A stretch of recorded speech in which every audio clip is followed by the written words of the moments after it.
복음에 대해서 얘기할 때 우리가 복음이 얼마나 값진 것이었는가 하는 것을 우리가 느끼지 못할 때가 참 많은데요. 구약에서 선지자들이 상고해서 깨달은 것, 미리 돼야 될 것을 그들이 깨달았던 것을 우리가 경험하고 있는 겁니다. 그러니까 엄청난 은혜죠. 이 복음은 구원을 받는 믿는 자에게 구원을 주시는 하나님의 능력이 됨이라 그랬습니다. 복음을 우리가 받았거든요. 이제 지금까지 9절까지는 구원 자체의 기쁨에 초점이 맞춰져 있다고 한다면 10절, 11절 말씀에서는 구원의 배경에 대해서 설명합니다.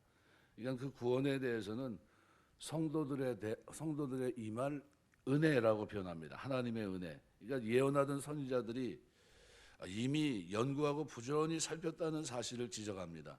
그러니까 우리의 구원이 하나님의 은혜와 동일시되고 있다고 하는 것은 여기 이제 여기에 주목할 수밖에 없는 게 뭐냐면 너희가 그 은혜로 믿음으로 말미암아 구원을 얻었나니, 그죠? 은혜가 먼저 앞에 있다는 거죠.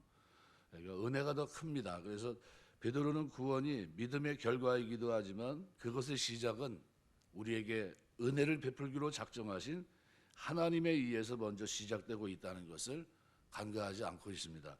그러니까 이 구원이 우리에게 오기까지 행해진 선지자들의 노력에 대해서도 언급하고 있는데, 선지자들이 연구하고 부지런히 살폈다. 거의 비슷한 단어입니다. 그래서 두 단어를, 유사한 단어를 나란히 쓴 이유는 그 선지자들의 노력이 매우 진지했고 심혈을 기울인 것이다라는 것을 강조하기 위해서입니다. 연구하고 부지런히 살펴서, 그러니까 우리가 신앙생활하면서 하나님 말씀을 자꾸 가까이 하시길 주의 이름으로 축원합니다. 우리가 신앙생활하면서 하나님 말씀을 가까이 하지 않으면 결국은 실족할 수밖에 없습니다. 구원에 대해서 무관심하게 되면 그것은 영적 타락의 적신호입니다. 창세기 19장에도 보면은 14절에 롯의 사위들에 대해서 얘기하고 있는데, 이때도 이렇게 표현합니다. 롯이 나가서 그 딸들과 결혼한 사위들에게 말하 이르기를 여호와께서 이 성을 멸하실 터이니 너희는 일어나 이곳을 떠나라 하니 그의 사위들은 농담으로 여겼더라. 성경에 농담으로 여겼다는 단어가 이 단어가 딱 하나 나옵니다. 그러니까 지금 어떻게 해요? 구원에 대한 무관심이 결국은 그렇게 버림받을 수밖에 없었던 소돔 고모라의 불과 유황불이 그냥 내리는 그 상황을 분명히 얘기했는데도 농담으로 여기는 거죠. 말세에 기롱하는 때가 있을 거다 그랬어요. 우습게 여기는, 농담처럼 여기는 거겠죠. 그런 시대를 우리가 지금 이제 살아가고 있는 겁니다. 그러니까 이 마지막 때도 하나님 말씀에 대해서, 구원에 대해서 우리가 잘 알지 못하면, 그죠? 그것을 연구하고 구약에서부터 얘기해서 신약에서 이루어진 이 하나님의 생명의 말씀을 우리가 깊이 있게 또는 더 가까이 하지 못하면 기롱하게 되는 겁니다.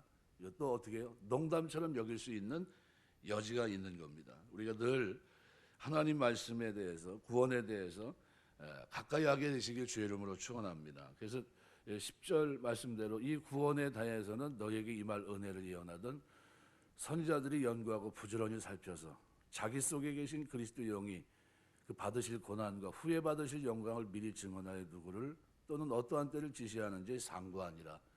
아주 깊이 있게 심도 있게 이것을 조명했다는 겁니다. 여기 자기 속에라고 하는 말은요, 그들, 선지자들을 가리킵니다. 그러니까 그리스도의 영은 하나님의 영 또는 주의 영 또 성령을 의미합니다. 그러니까 여기 구약의 선지자들과 관련된 내용인데 다른 표현을 쓰지 않고 굳이 그리스도의 영이라고 한 베드로의 의도를 우리가 살펴봐야 됩니다. 왜냐하면 베드로는 이 그리스도의 영이 신약에서만 활동했는 줄 알고 있는 성도, 신약시대 성도들에게 이미 그리스도께서 계셨고, 그죠?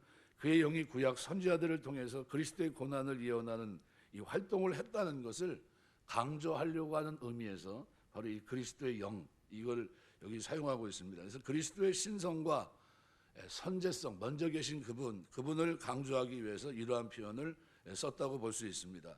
그래서 초대 교부들도 그리스도가 구약의 선지자들에게 나타나 그들에게 영감을 주셨다는 견해를 가지고 있었습니다. 그래서 여기 보면 미리 그 일을 쭉 미리 증언하여 누구를 또는 어떠한 때를 지시하는지 상고하니라. 미리 미리 증거한 주체는 그리스도의 영인 반면에 상고한 주체는 선지자입니다. 선지자들. 미리 증거하여라는 말은요, 사전에 뭐뭇을 입증했다, 사전에 뭐뭇의 증인이 되다라는 뜻입니다. 현재 분사형으로 되어 있습니다.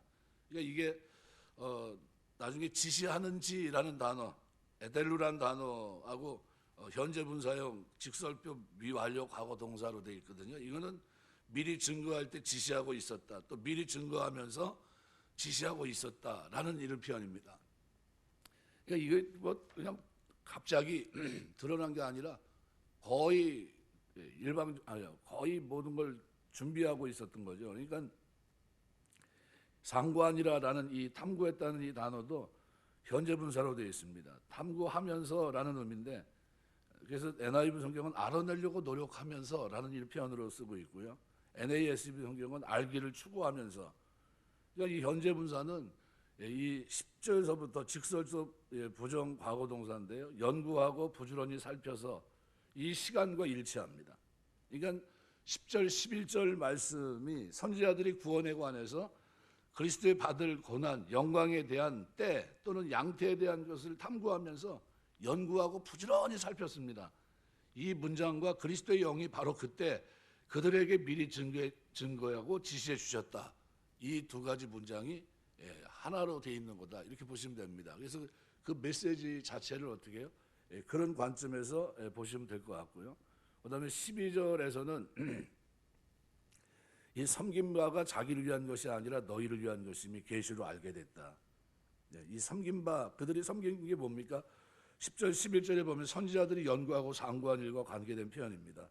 자기를 위한 것, 그들 자신을 위한 것이라는 의미인데, 그들은 선지자들입니다. 그러니까 본문의 선지자들에게 예수 그리스도로 말미암아 구원이 계시되고 그들이 그 구원에 대해서 부지런히 살피고 상고한 것은 그들 자신을 위한 것이 아니고 지금 이 서신의 서신달과 같은 후대 그리스도인들을 위한 것이라는 사실을 밝히고 있는 겁니다.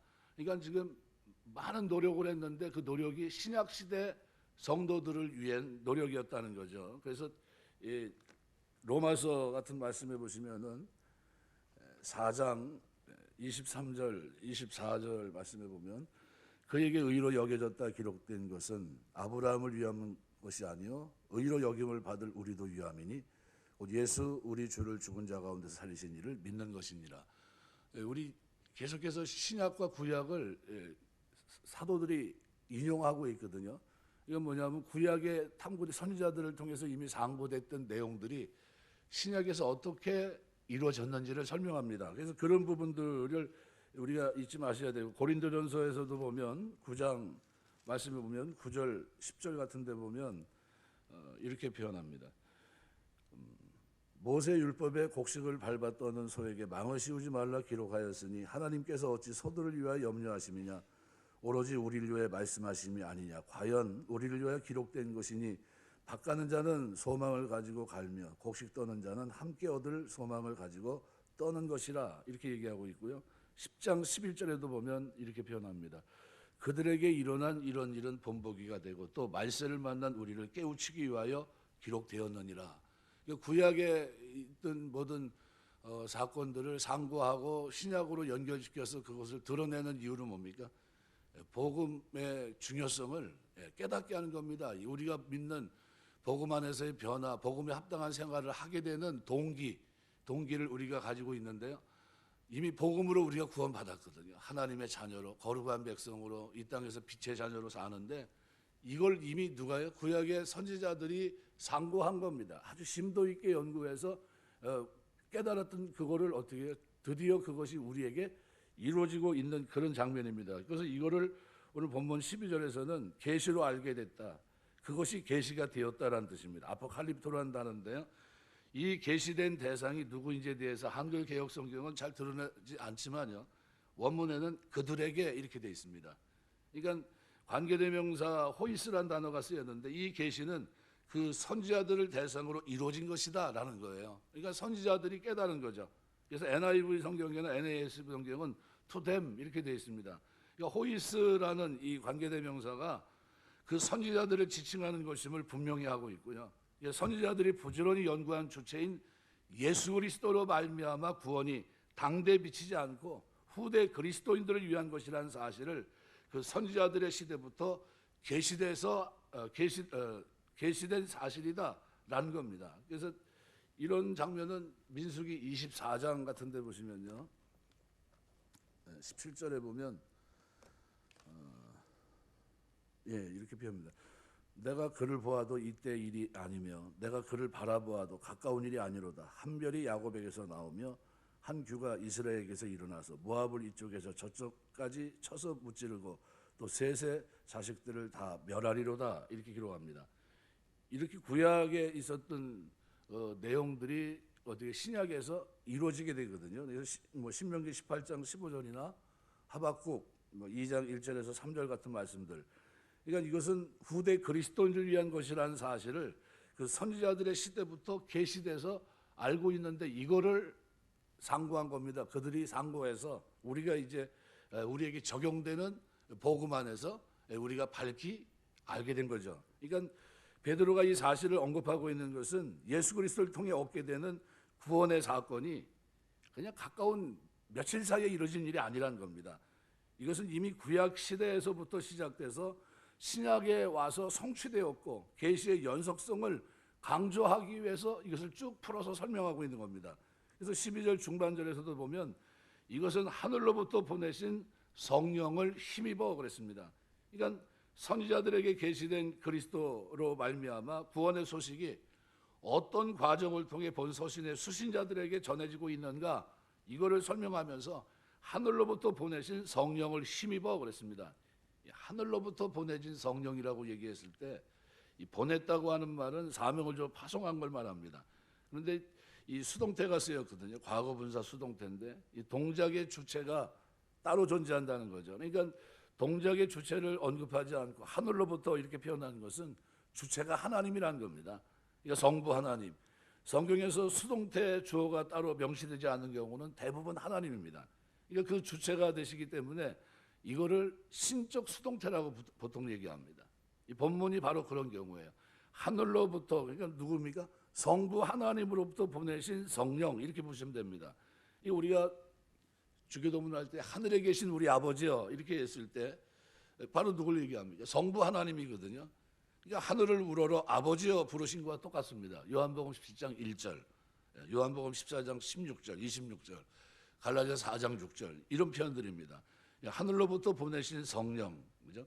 몇몇 신약 구절들은 성령을 파송하시는 분으로 누굴 얘기해요? 예수 그리스도를 보통 언급하거든요.